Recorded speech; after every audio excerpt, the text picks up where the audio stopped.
Friends, आज की कहानी है कोठे वाली का दर्द भाग एक बहुत बड़े महलनुमा कमरे से वाह वाह की बहुत सी आवाजें आ रही थी और एक लड़की जिसकी उम्र 20 साल होगी वह नाच रही थी। आज अंजुमन से काश वो दिख जाते। हम मरे हुए हैं कब से, आज जी जाते। आसपास बैठे हुए बहुत से लोग उसके नाच में मगन थे और शराब पी रहे थे। जब नाच खत्म हुआ तब वह लड़की सभी को सलाम कर अपने कमरे में जा पहुंची। कमरा आधुनिक साजो सामान से सजा हुआ था। कमरे में हल्की लाइट जल रही थी। वो लड़की धीरे से अपने बिस्तर पर आकर लेट गई। तभी उसे दर्द का एहसास हुआ। उसने अपने घुंघरू खोले तो उसके पैरों से खून निकल रहा था। उसकी आह निकल गई और उसने कहा, यूं लहू पैरों से धीरे धीरे निकल रहा है जैसे मेरा कोई पाप आज बह रहा है। आज उन घुंघरों ने उसे बहुत तंग किया था। उसके पैरों में घुंघरू जैसे गड़ गए थे। उसने घुंघरू को निकालकर एक तरफ रख दिया, फिर रुई से अपने घाव को पोंछने लगी।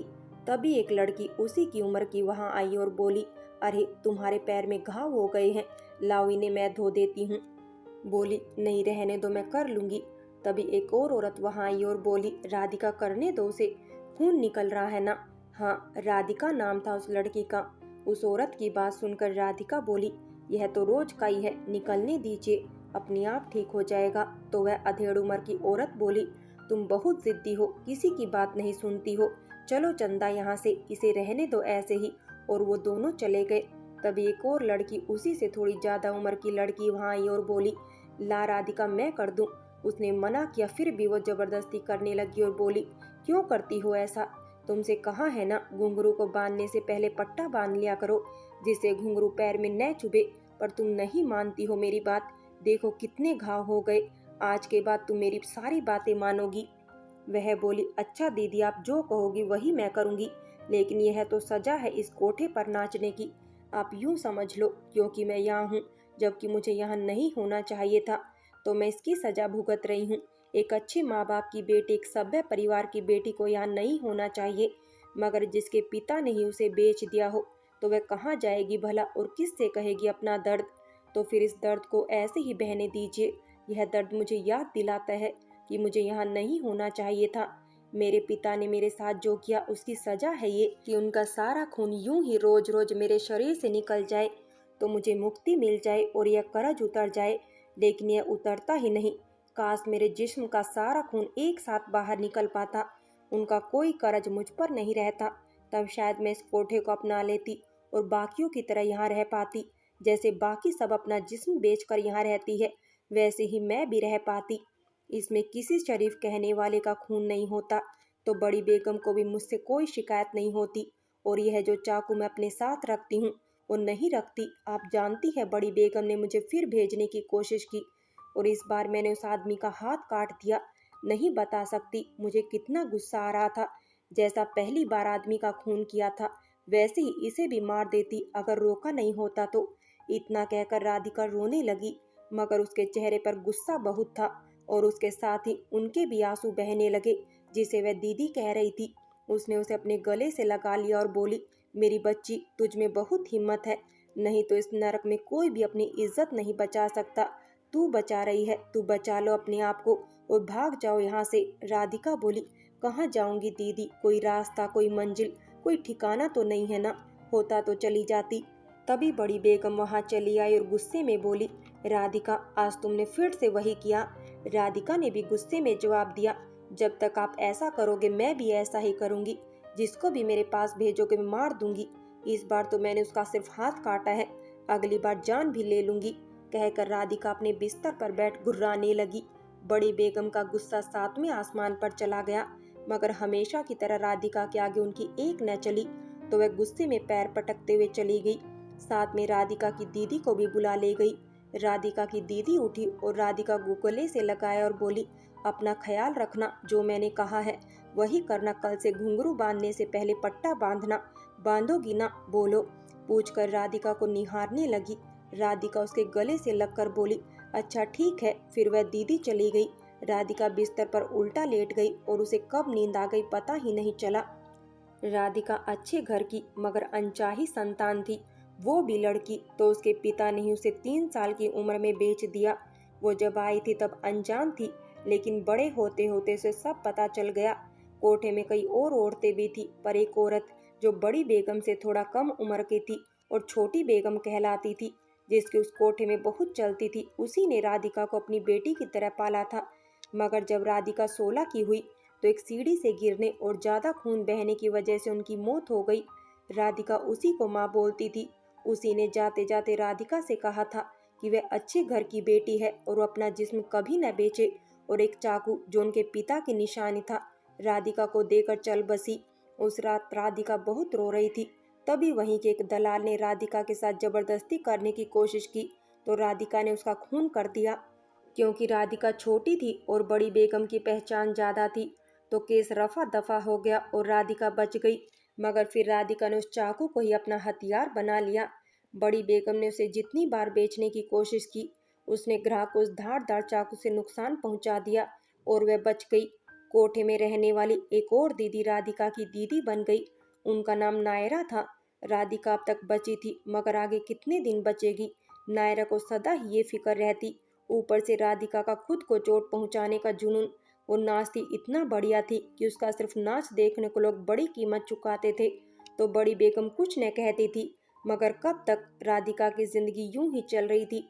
राधिका को पढ़ने का शौक था तो छोटी बेगम ने उसे पढ़ाया लिखा था। क्योंकि उनकी बहुत चलती थी तो उन्होंने राधिका को हिम्मती और समझदार भी बनाया, सही गलत भी समझाया और खुद की रक्षा करना भी सिखाया। क्योंकि उनके हिसाब से राधिका उन सब से अलग थी और ये बात राधिका ने साबित भी की थी। और वो पढ़ने में होशियार, हिम्मती और निडर भी थी। मगर छोटी बेगम के मरने के बाद राधिका का पढ़ना लिखना और बाहर घूमना बंद हो गया। अब जिंदगी मुश्किल से कट रही थी और राधिका खुद को यूं ही चोट देती रहती। जब पैर ज्यादा घायल हो जाते तो राधिका 2-3 दिन तक नाचती ही नहीं, उसकी जगह कोई नहीं नाचता। कई कई दिन तो राधिका लगातार 3 से 4 घंटे नाचती ही रहती और महफिल उठती ही नहीं। उसकी महफिल सदा भरी रहती। उसके खूबसूरत पैर पर चोट के निशान कोई न देख ले, इसलिए बड़ी बेगम उसका पूरा इलाज करवाती। आखिर उस पूरे कोठे मोहल्ले की सबसे ज्यादा कमाने वाली जो थी वो। एक दिन राधिका ने मांग की कि उसे पढ़ने दिया जाए। बड़ी बेगम नहीं मानी तो उसने अपनी कलाई काट ली। बड़ी मुश्किल से बचाई गई। आखिर बड़ी बेगम को एक टीचर रखना ही पड़ा। वो टीचर रोज पढ़ाने आता। एक रोज परीक्षा देकर राधिका आ रही थी, तभी किसी आदमी को जख्मी हालत में देखा तो उसे वहीं ले आई, उसका इलाज करवाया। जब उसे होश आया तो उसे पता चला उसका नाम कृष्णा था और वो 24 साल का था। उसे पता चला कि वो कोठा है तो उसने कोई ऐतराज नहीं किया, बल्कि राधिका का शुक्रिया अदा किया। क्योंकि गाड़ी से टक्कर हुई थी और खून बहुत ज्यादा बह गया था तो उसे वहीं ठहरना पड़ा। न जाने कब इलाज और देखभाल करते करते राधिका उसकी हो गई। उससे घंटों बातें करती, उसी के पास रहती और उसके आने के बाद वो घुंघरू के नीचे कपड़ा भी बांधने लगी। नायरा दी ने पूछा तो वो बोली, कृष्णा जी को उसके पैर बहुत अच्छे लगते हैं, मगर उसमें घाव बिल्कुल पसंद नहीं है। हल्की सी चोट भी लग जाए तो वो बेकरार हो जाते हैं। नायरा को उसकी बात सुनकर बेचैनी और राधिका की फिक्र दोनों होती। क्योंकि वो जानती थी कोठे वालियों के चाहने वाले तो बहुत होते हैं, मगर मोहब्बत कोई नहीं करता। कृष्णा भी एक दिन चला जाएगा और राधिका हमेशा के लिए अकेले रह जाएगी, वही दर्द लिए जो वह सह रही थी। उसने राधिका को समझाने की बहुत कोशिश की, मगर राधिका ने एक न सुनी। दिन गुजरने लगे। कृष्णा पूरी तरह ठीक हो गया। राधिका को कृष्णा के बारे में अब सब पता चल गया था। कृष्णा बड़ी कंपनी का मालिक था। उसके घर में कोई नहीं था। उसके पास इतनी धन दौलत थी कि वो किसी को भी खरीद सकता था। उसके दुश्मनों ने ही उसे दौलत के लिए मारने की कोशिश की थी। इतने दिन राधिका के साथ रहने और उसे जानने के बाद कृष्णा भी राधिका को चाहने लगा और उसने राधिका से वादा किया कि वो राधिका को उस नरक से हमेशा के लिए निकाल लेगा और उसे विश्वास दिलाया कि ऊंची जान पहचान और दौलत से सब मुमकिन होता है। वो राधिका को उस कोठे से निकाल लेगा और उसने राधिका से कहा वो उसे यहाँ से विदेश ले जाएगा और फिर दोनों वहीं रहेंगे। और अगर बड़ी बेगम ने ज्यादा आवाज की तो ये कोठा ही नहीं बल्कि ये सारे कोठे वो बंद करवा देगा। उसकी जान पहचान सब करवा सकती है। ये सारे सपने दिखा और वादे कर कृष्णा चला गया और राधिका रोती बिलखती इंतजार करती रह गई। दिन बीतते गए और राधिका खुशी से दुखी होती चली गई। दिन भर बस रोती रहती। उसका नाच भी बैठे लोगों को रुलाने लगा। एक दिन राधिका बेहोश होकर गिर पड़ी। पता चला राधिका माँ बनने वाली है। बड़ी बेगम ने अपना सिर पीट लिया। वो किसी और का नहीं, कृष्णा का ही बच्चा था। इस खबर से लोगों ने राधिका का नाच देखना ही बंद कर दिया। जो लोग राधिका की एक अदा पर दिल लुटाते थे वही अब उससे दूर भागते थे। बड़ी बेगम को बहुत गुस्सा आया। उन्होंने उसे बच्चा गिराने के लिए मनाने की बहुत कोशिश की, मारा पीटा भी, मगर राधिका न मानी। उसने तय कर लिया कि वो राधिका को सदा के लिए बेच देगी। मगर कल तक जिसका नाच देखने भीड़ आती थी, आज ये जानकर कि राधिका माँ बनने वाली है, लोगों ने आना ही बंद कर दिया। इसलिए राधिका का कोई खरीदार ही न मिला। ऊपर से एक हड्डी का ढांचा भर रह गई थी। फिर एक अमीर बूढ़ा मिला और उसने राधिका को अमीर बूढ़े को मुंह मांगी कीमत पर बेच दिया। इधर राधिका ने अपना दोबारा बिका जाना कबूल कर लिया। कुछ न कहा, बस पत्थर सी चल दी उसके साथ में। बूढ़े ने राधिका से शादी की और राधिका ने इसी को अपनी किस्मत मान लिया। उसने उफ तक न की। उस सुहाग की रात बूढ़ा ऐसा बीमार पड़ा कि बिस्तर पर पड़ गया। राधिका बड़े घर की बहू थी, बूढ़े की दिन रात सेवा की, मगर वो नहीं बचा। फ्रेंड्स, आखिर अब राधिका का क्या होगा, जानने के लिए कल का भाग अवश्य देखें। और अगर कहानी अच्छी लगी हो तो लाइक करें, शेयर करें और प्यार भरी कहानी चैनल को सब्सक्राइब करें।